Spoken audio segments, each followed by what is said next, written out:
So next in our program is a keynote by our fellow Maureen Chiana. She'll be speaking on rewiring for power, purpose, and impact. Please welcome Maureen Chiana. Right, hi again. Hi. I am excited to do some rewiring our brains together today. I won't bother going through the introduction because that's been done. So let's jump into something really quickly. So, stay calm, put everything away, phone, just sit up, and I'm going to read out some words. And what I want you to do is to just, if you want to close your eyes and visualize the words that I'm going to read out. And then we will have a chat at the end. Bed, rest, awake, tired, dream, weak, night, eat, comfort, sound, slumber, snore. Now you can open your eyes. I want you to take out a piece of paper, pen, or your phone and write as many of those words you can remember in 2 minutes, 1 minute, let's see.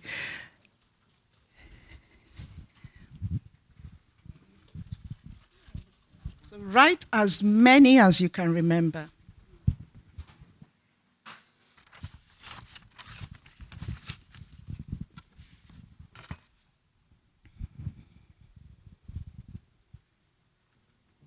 Okay, you can stop. How many of you got up to 7? You got 6. Okay, how many did you get? Oh, well done. That's good. So 7, 8.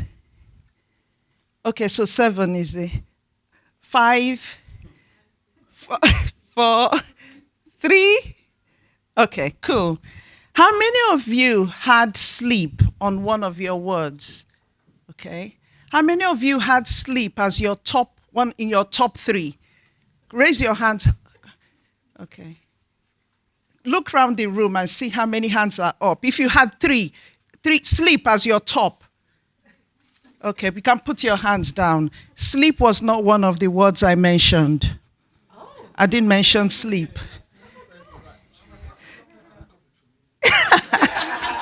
I like that. I didn't mention sleep. And I like doing this exercise because it shows the power of the brain in creating stories and narratives. So this is being recorded, isn't it? So you play it back and listen. Sleep was not one. And this is interesting because the brain is so powerful. And one of the things I want you to take away today is don't believe everything your brain tells you. Don't believe everything it tells you. Ask your brain questions. That's really important. So let's get started into our talk today. So I've based it on the theme for International Women's Day, which is give to gain. So that's what I've based it on. But there's a part that we don't normally talk about, and it's this concept that you cannot consistently give leadership, value, or impact if you're not managing your thoughts effectively, especially when it matters. At those critical moments, pressure, whatever it is, making decisions, if you don't effectively manage your thoughts, manage your emotions, manage your behavior, your brain will take over like it just did now. So, when our thinking is unclear or emotions are unregulated, what you then find is that our responses become inconsistent, or you find that your responses don't actually align with what you want to actually achieve. So you might find yourself in situations where you know you want to do something, but you're not doing it, and you don't even understand why you're not doing what you want to do. And we'll talk a bit about that. Many years ago, I found myself in a situation similar to this, actually, quite at the early stage of when I went into public speaking, because my background is in pathology, trained as a biomedical scientist, worked in pathology for quite a few years, and then went into education. But started teaching at the University of Kent in Canterbury, Christ Church University. I still am a guest lecturer at University of Kent till today. And then I got bored and decided I want something different. So I left and went into IT and became a Microsoft systems engineer. So those of you that remember Millennium, you know how we all went into MCSC back in the day. So I was a certified Microsoft systems engineer and a Microsoft certified trainer. And did this before the millennium. But when the millennium came and the world did not end, IT crashed. So I then went, okay, what do I do? And I live in Kent. I live in Ashford, which is quite further in. And every time I have to do my hair, I have to come into London. So I decided, why not open a salon? So I did. I opened the first Afro hair and beauty salon in Kent. And that was in Ashford in 2002. Thank you. Thank you. So I did that. I'm not a hairdresser. I can't even braid hair to save my own life, but I do love hair. But for me, it was a business and it was a need. So I did it. But I then had to depend on hairdressers. And my hairdresser was coming from London, which was a nightmare. Anyway, we did it. And after 4 years, I went, you know what? It's either I learn to become a hairdresser or I need to sell this on. So that's what I did. But sold it for a huge loss. And I was at a very low point in my life. And I said, Lord, what happened to me? How did I get here? Because when I opened the salon, because it was the first, I was covered on BBC, ITV. It was fantastic. But then it went just like that after 4 years. But that was when I started asking the question, why do we think the way we do? Because I knew I was sinking low, very, very low. And after I closed the salon, I went back into education, but into further education, into a college in Canterbury. And then a few months later, my mom passed away suddenly. My mom was my rock, my huge, huge rock. And she just passed away suddenly, and that threw me. So I was sinking, and that was when I suddenly decided, you know what? Bring this research brain, because I used to work in research. Actually, after I left pathology, I went into research. So I did research for about 3 years. So my research brain kicked back in, and I started researching the brain. So I went into neuroscience, started researching the brain, and in the process, I discovered emotional intelligence. I'm a Christian. The more I was digging into neuroscience, the more I was seeing scripture being confirmed. You know, it was like the science was confirming scripture, and it blew me completely. Back then, I developed very bad back pain. And I said, you know what? Let's use this whole neuroscience concept and scripture and get this pain sorted. And long story, I can't go into it, but I did. I was booked in for surgery twice, never went in for surgery. Never went in for surgery till today. I was told I would never be able to walk with heels. I wear the highest heel. So there's power in our brain, real power. So as I was telling you, when I started speaking, one of these days I got up and I looked around the room, and the faces of these surgeons, they were all consultants, were like, and I went, oh my God, I'm sure they're thinking, who is this woman? What is she doing? She doesn't know what she's talking about. my brain started spiraling and I hesitated. And that was when it occurred to me in that moment that most times we get worried about what our brain is doing and we stop focusing on what we need to do. So I realized something, that preparation is not the same as performance, because I had prepared. I was so prepared, but got there, looked at faces and started creating stories in my brain and started stuttering. So I had to hold myself back and go back to myself. Maureen, you're here because you know what you're talking about.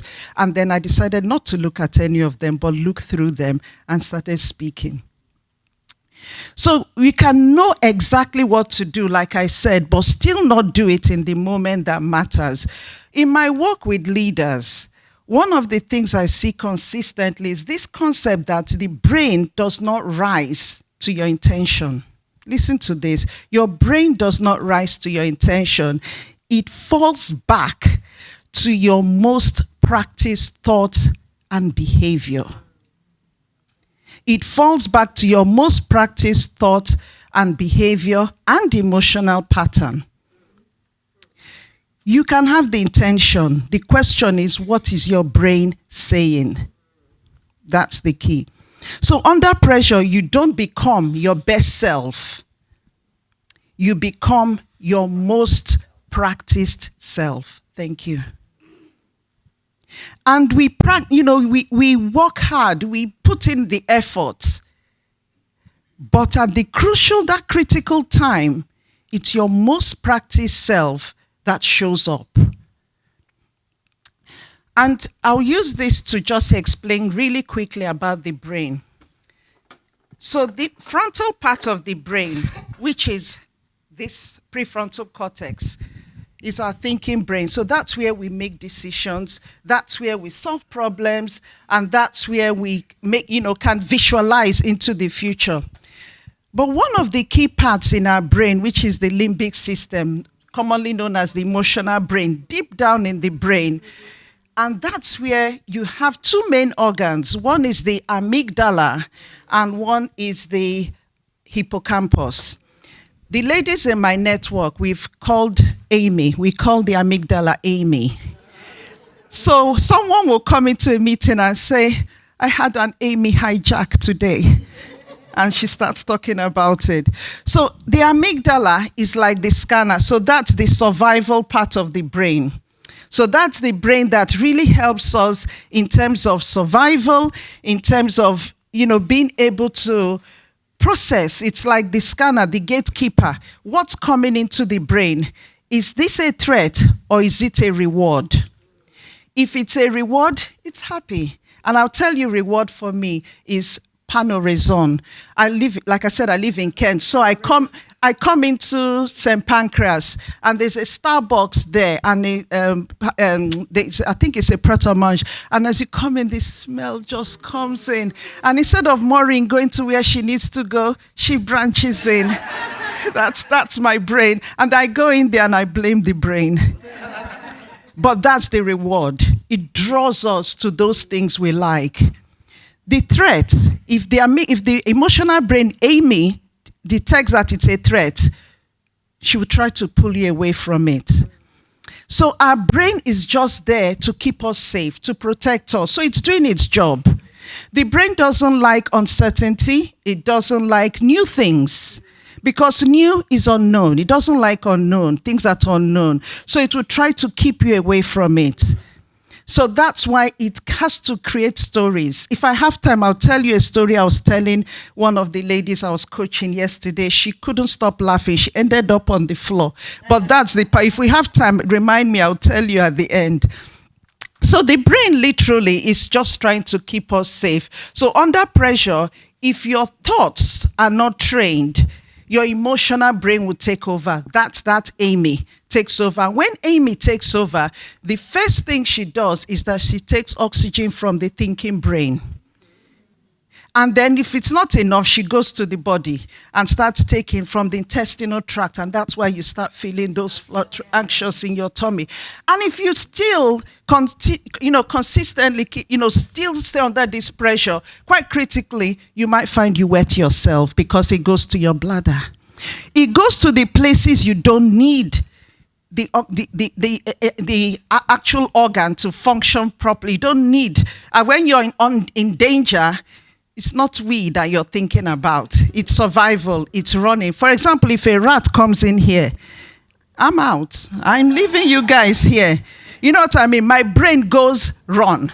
So it's that flight or freeze that kicks in at that point. And that's the threat. So we need to exit. So what happens is that it takes oxygen from your thinking brain, and that's why you can study really hard for an interview, get in there and forget everything. Literally forget. It happened to me. Forgot everything. By the time I came out, before I got into the lift, all the answers come back. And I'm going, what happened? Nervousness. And that was Amy at work. So it really stops you from thinking. You could lose your temper, say things, and then suddenly go, where did that come from? Came from your subconscious brain. Came from what's in memory. Because when you have a thought, it creates an emotion, and that emotion is what enables you carry out an action.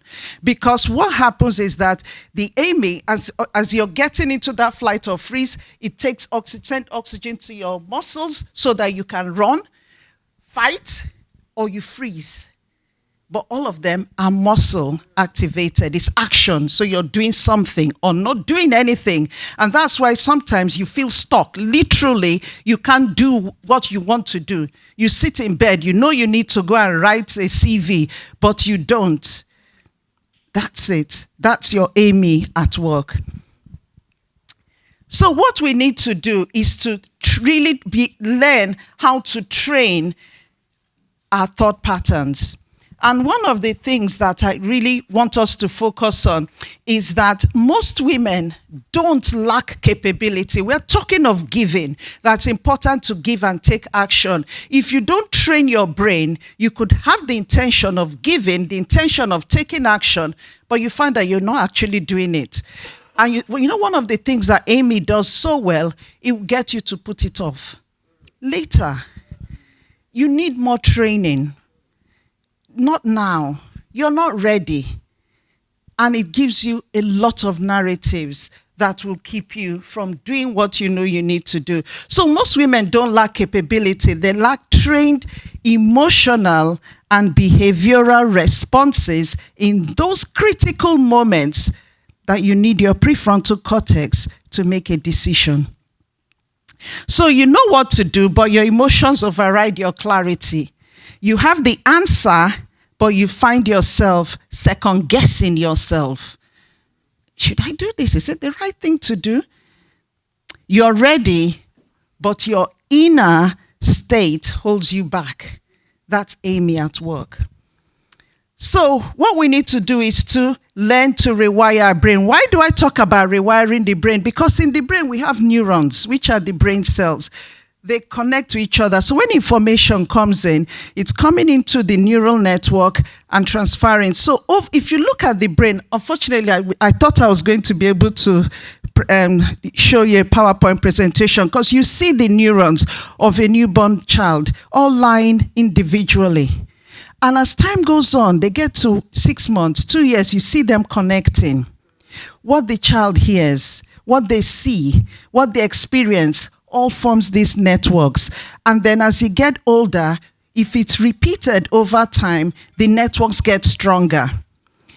And that, there was a time that they used to teach us that the way your brain is at the age of 25 is the way it stays for the rest of your life. Now we know that that's not true. You can keep changing these neural networks all your life. You can create new ones. I had an argument with a doctor a while ago. He said, no, you can't create new brain cells, because that was what was taught. But you can, all your life. It might be a bit more difficult because you've created some strong networks, but you can. You can change anything. You can create a new response, a new behavior. but it's repetition that rewires the brain. You have to start and you have to keep rewiring. So the first thing is to train your brain, because if you don't lead your thoughts will lead you. Like I said, information comes into the brain, and then it the amygdala scans it, the hippocampus that sits next to it goes, okay, I know what this is. This is something that happened before, so we can connect it, it stores it in memory, then it goes into your subconscious and sits there. And over time, that's what creates your beliefs, your values, your self-worth, your cultural beliefs, religious beliefs, all are there. So when things then happen, it comes up. And maybe you've gone for an interview and got rejected. When you want to apply next time, it tells you, you want to get rejected again? Don't apply yet. Wait, don't do. Maybe you need more training. Not now. And you're not ready. It's only doing its job to keep you safe. But that's why I said, ask the question. And that's why that concept of why is so important. Why am I applying for this job? Why do I need? In fact, there's a lady I'm working with that is in that situation. She knows she needs to apply, but she's not doing it. Why? I'm scared. Fear is a big one. Fear of rejection, that's being told no. And then we have to come back to, okay, if you don't want to do it, then stay where you are. No, I don't want to stay where I am. So why do you want to move? That why. I say write it down, paste it everywhere in your room, in your house, the why. Because the more you see it, it starts wiring. That's the rewiring. It starts wiring in your brain. The more you see that why, so that it then enables you to start doing that thing that your brain is telling you not to do. And I said to her, stop waiting to feel like doing it. Do it. You are in control, because if you leave your brain to lead you, it will, but not where you want it to go. And I always say self-awareness is not enough. You must train your thinking to return to the clarity that you want. The second thing is to train that emotional regulation or emotional response. So, and this is where emotional intelligence becomes important. Like I said, when I got into neuroscience, understanding amygdala was the key for me. Because when you understand the emotional center of the brain, that is emotional intelligence, because it's now being intelligent about that emotional brain, understanding how the emotional brain works and how to regulate it, how to manage it so it doesn't manage you, because it will, and it's so powerful. So emotional intelligence is really being able to manage that thought, because you see, the brain and body are so interconnected that when you have a thought, you feel the emotion in your body. And one thing I want you to take away today is emotions are information. It's information. It's telling you something. The question is, what is it telling you? And that's what you need to then use to do what you need to do. So, under pressure, do you pause or do you react? When you react, you're reacting from your emotional brain. But when you respond, where are you responding from? Spot on, your prefrontal cortex, your cognitive brain. You're being intentional. But when you react, it's coming from memory. It's coming from what's stored in the brain. So you need to get into that habit of learning to be in control.